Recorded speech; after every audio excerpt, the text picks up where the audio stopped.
So Sony's PlayStation showcase has just ended and it was okay. I mean, I didn't have any big expectations, but some of the reviews were pretty much amazing. So I'm here in this video to talk about the biggest reviews in Sony's PlayStation showcase. And let's just start off with, the underwhelming ones. First is the PlayStation earbuds, and I mean, when it comes to earbuds and its quality and sound and everything, Sony pretty much nails it. So I don't know whether they can top it off and match its quality to the ones they already have. Looking at the design, it does very much look like a DualSense controller with its aesthetics and everything, and it's going to be compatible with PC outside of PS5 and even smartphone. Another underwhelming review was PlayStation's handheld device, and before even this review, people thought that hey, Sony was going to bring back their PSP or PS Vita. I mean PS Vita for sure, since it was the upgraded version, and people thought that for sure they were not going to fumble this and build upon what they have already done before. But they don't do that, and they bring out this, a handheld device with an 8-inch screen with a controller looking like the PS5's DualSense, and PlayStation CEO Jim Ryan has said the controller will have all the features of the DualSense pad. So essentially what this device is for is just for streaming any PS5 game via Wi-Fi using remote play. And it's disappointing that they chose to go this route when they could have done much more. Look at Steam Deck, look at Razer also bringing out their own handheld device. There have been different handheld devices that have also come out, and the popularity of these devices have now skyrocketed over the years. And you would think they will say, hey, we brought out the PSP, it was popular, people enjoyed it. We brought out PS Vita, even though we didn't do well on that, but now we can build upon that. What about a 4K screen or 2K OLED, a DualSense controller type? Like, man, did they just fumble this? Anyway, that's the disappointing parts. Now let's look at the game reviews.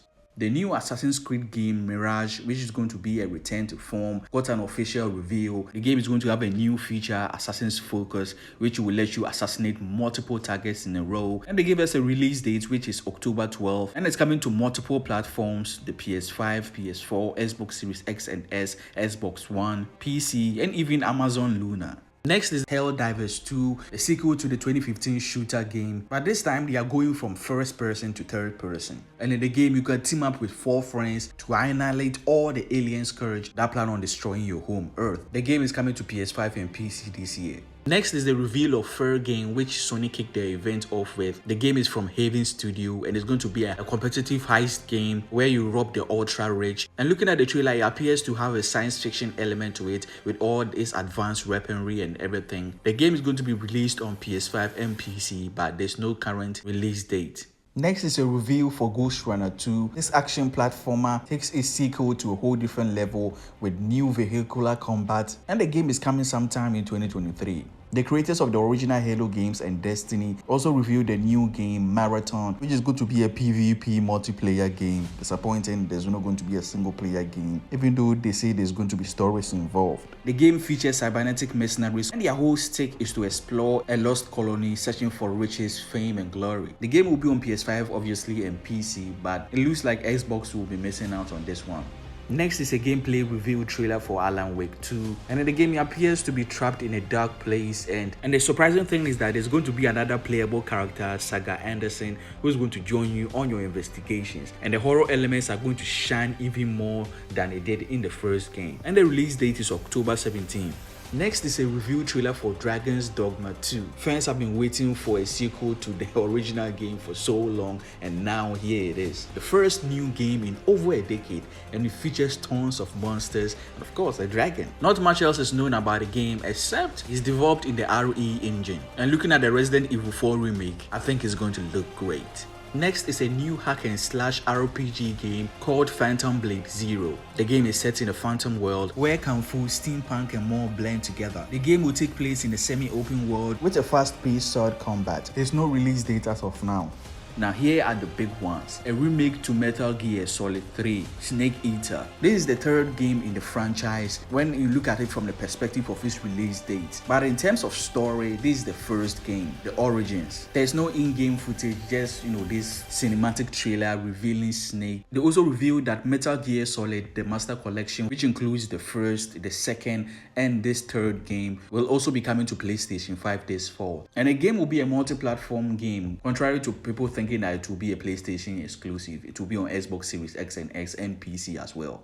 And the biggest reveal, I think, is SpiderMan 2. Not only did they give us a look at the game, they gave us a look at Kraven the Hunter and a gameplay trailer which features Peter Parker in the symbiote suit. You know, with Venom coming and everything, Spider-Man will get a black spider, be infected until he's separated from Venom, and then we actually get the Venom villain. Sony have said that Peter Parker is going to be more aggressive in the symbiote suit. He's going to have a host of new abilities which is tied to the symbiote suit, and he's going to be, you know, powerful as, you know, we know he is when he's in that form. With Miles Morales also being in the game, there's going to be a seamless near instant switch between Miles and Peter as you explore New York, which looks so much different. And of course, you have to innovate the environment since it's the same location that they are, but you have to find new ways to make the environment look fresh and new. The game will be releasing in autumn with no specific date. Now I have a couple of bonuses which I think are interesting reveals. There was a gameplay trailer for Immortals of Avium, the single-player first-person magic shooter coming to PS5, Xbox Series X and S, and PC on July 20th.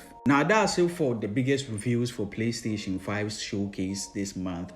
I think it was pretty good when you're considering like we got a review for Metal Gear Solid Snake Eater, the remake, and of course, in my opinion, the biggest one, SpiderMan 2. We not only got to look at the game, we got to look at the gameplay, the mechanics, and the villain Kraven the Hunter.